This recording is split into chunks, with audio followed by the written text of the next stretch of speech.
Le message est arrivé par une froide matinée de décembre, 3 semaines avant Noël. Hey, alors, à propos du dîner de Noël cette année. Maman et papa pensent qu'il vaudrait mieux que tu n'y participes pas. Les beaux-parents de Sarah viennent, ce sont de grands dirigeants, des gens très importants, et on veut faire bonne impression. Tu comprends, n'est-ce pas? Je fixais mon téléphone, relisant encore et encore le message de ma petite sœur Mélina. Chaque mot me donnait l'impression d'un petit couteau, précis et volontaire. Pas même un appel. Juste un texto banal, comme si elle annulait un déjeuner. Mes pouces flottaient au-dessus du clavier. J'aurais pu écrire tant de choses. J'aurais pu demander pourquoi ma propre famille pensait que je n'étais pas assez bien pour m'asseoir à leur table.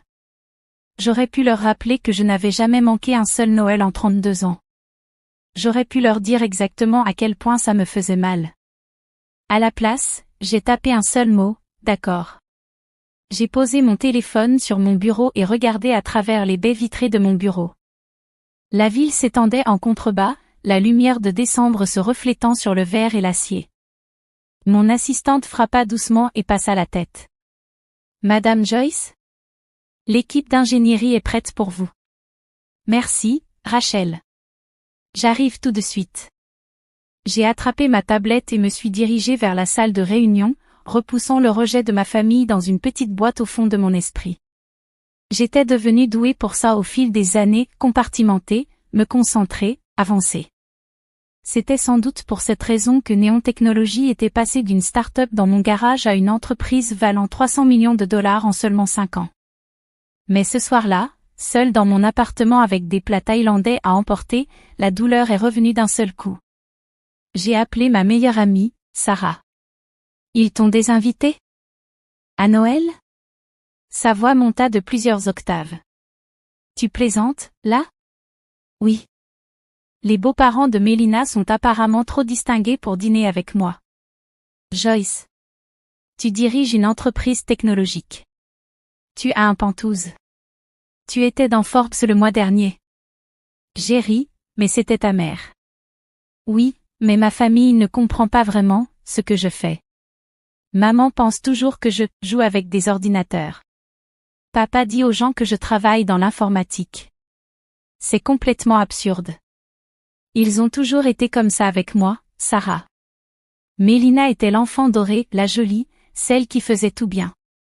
Mariée à 25 ans à un type de la finance, 2 enfants parfaits, une maison en banlieue. Voilà à quoi ressemble la réussite pour eux. Et toi? Construire une plateforme d'IA révolutionnaire qui transforme le diagnostic médical? Ça ne compte pas? Apparemment pas autant que le mari de Mélina, Karl, devenu associé junior dans son cabinet. Sarah resta silencieuse un instant. Tu vas leur dire? Pour Néon. Pourquoi je le ferais? Ils n'ont jamais demandé. Pas une seule fois en 5 ans ils ne m'ont demandé le nom de mon entreprise, ce qu'on fait, comment ça se passe. Rien. Mais? Je sais ce que tu vas dire. Mais honnêtement? Je suis fatiguée, Sarah. Fatiguée d'essayer de leur prouver ma valeur. S'ils ne tiennent pas assez à moi pour savoir qui je suis, alors tant pis. Je n'ai pas besoin d'eux. Sauf que j'en avais besoin. C'était ça que je n'arrivais pas à dire à voix haute. J'avais passé toute ma vie à courir après leur approbation, à essayer de les rendre fiers, à espérer qu'un jour ils me regarderaient comme ils regardaient Mélina. Et maintenant, ils venaient littéralement de me dire que je n'étais pas assez bien pour rentrer à la maison à Noël. Les semaines passèrent. Je me plongeais dans le travail, un lancement de produits majeurs, des négociations de partenariat, les exigences sans fin d'une entreprise en pleine croissance. Mon équipe était incroyable, et nous étions sur le point de signer un accord colossal avec un consortium de santé qui ferait de Néon un leader du secteur. La veille de Noël, je restais assise dans mon bureau après le départ de tout le monde. À travers la fenêtre, je voyais la ville scintiller de lumière, les familles se réunir, les gens célébrer. Mon téléphone vibra, quelques messages de Sarah m'invitant au dîner chez sa famille, un message de Rachel me souhaitant de bonnes fêtes, quelques notifications du Slack de l'entreprise. Rien de mes parents. Rien de Mélina. J'ai fait défiler des photos sur mon téléphone, celles de Noël dernier.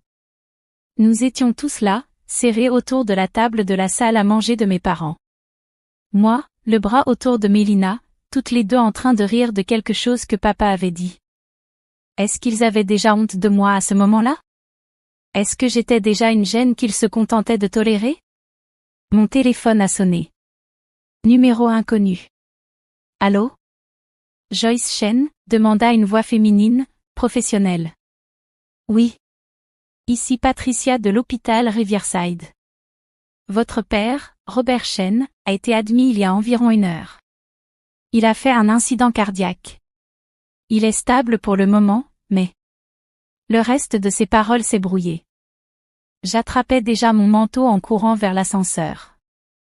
L'hôpital était à 40 minutes. J'y suis arrivé en 25, le cœur battant tout le long du trajet.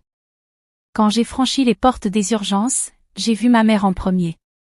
Elle paraissait plus petite que dans mes souvenirs, le visage pâle et tiré. Maman! Elle s'est retournée, et pendant 1 seconde, j'ai vu le soulagement traverser son visage.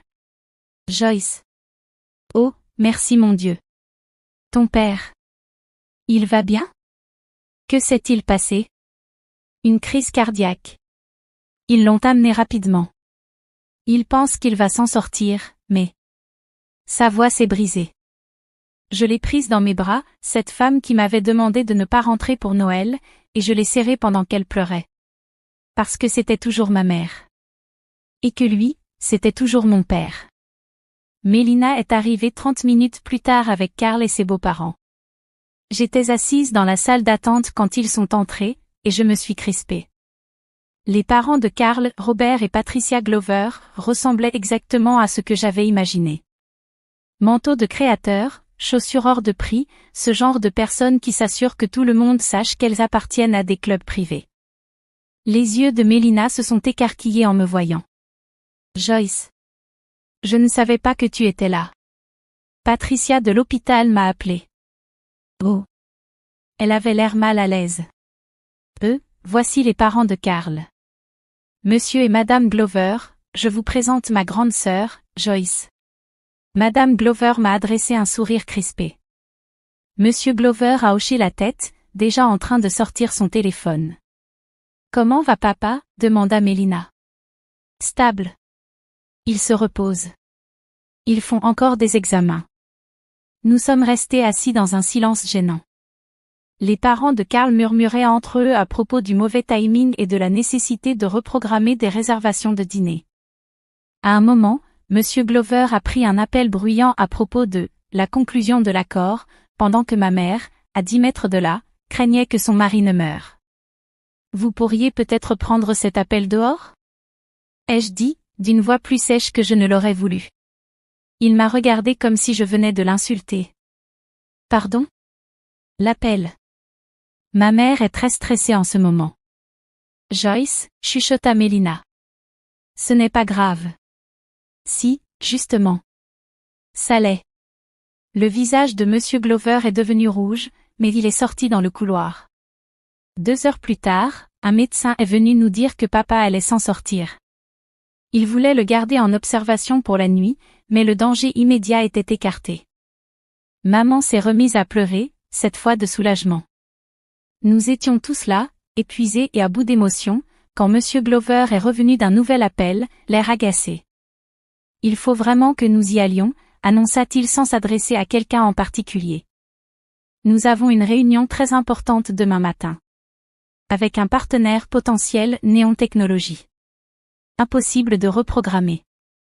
L'air a semblé quitter la pièce. Ma mère a relevé la tête brusquement. Le visage de Mélina est devenu livide. Même Karl avait l'air confus. Vous avez dit Néon Technologies? Murmura ma mère. Oui. Une entreprise révolutionnaire. Nous essayons d'obtenir un rendez-vous avec la PDG depuis des mois. Nous l'avons enfin pour demain. IA médicale, technologie de pointe. Nous envisageons une acquisition potentielle. Vous essayez d'acquérir Néon? Je n'ai pas pu m'en empêcher. J'ai ri. Vraiment ri. Monsieur Glover m'a regardé comme si j'étais folle. Je suis désolée, il y a quelque chose de drôle? Non, non. C'est juste que... J'ai sorti mon téléphone. Vous avez bien une réunion demain matin? Oui. À 10 heures. Très importante. J'ai ouvert mon agenda, fait défiler jusqu'à demain. Et c'était là. 10 heures Glover Capital Partners discussion de partenariat. J'ai tourné mon téléphone vers lui et montré l'écran. Ce ne serait pas cette réunion, par hasard? Il a plissé les yeux, déconcerté. Comment est-ce que vous avez notre? Parce que je suis la PDG de Néon Technologies. On aurait pu entendre une mouche voler. La bouche de Monsieur Glover s'est littéralement ouverte. Madame Glover s'est figée en plein message. Carl avait l'air de quelqu'un qu'on venait de frapper avec une brique. Mais ce sont Mélina et mes parents que je regardais. La main de maman est montée à sa bouche. C'est toi qui diriges Néon. Depuis 5 ans. On compte environ 200 employés, des bureaux dans 3 villes, et oui, nous sommes en discussion avec une douzaine de groupes pour des partenariats ou une acquisition.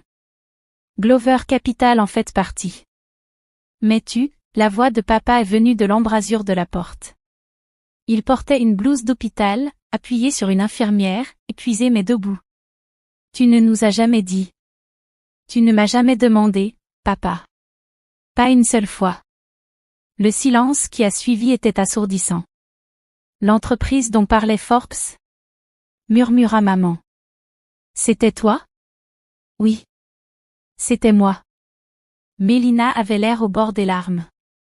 Joyce, on ne savait pas. On pensait que... Que quoi? Que je bricolais sans importance? Que mon travail ne comptait pas? Les mots sont sortis plus durement que je ne l'aurais voulu, 5 années de douleur concentrées en un seul instant. Vous m'avez littéralement exclu de Noël parce que vous aviez honte de moi. Devant des gens qui venaient justement essayer de racheter mon entreprise. On ne savait pas. La voix de Mélina s'est brisée. Tu ne nous l'as jamais dit. Je n'aurais pas dû avoir à le faire. Vous auriez dû vous soucier assez de moi pour poser la question. Monsieur Glover s'est raclé la gorge, mal à l'aise. Peut-être devrions-nous parler de cette réunion. Il n'y aura pas de réunion, ai-je répondu froidement. Nous allons accepter l'offre de Harrison Tech. De meilleures conditions, une meilleure compatibilité humaine. Son visage est passé du rouge au violet. Attendez une seconde. Non, c'est vous qui allez attendre. Vous êtes venu lors de l'urgence médicale de mon père et vous vous êtes plaint de vos réservations de dîner. Vous avez passé des appels pendant que ma mère était terrorisée. Et ma famille, ma voix s'est brisée, ma famille était tellement préoccupée à l'idée de vous impressionner qu'elle m'a demandé de ne pas rentrer pour Noël.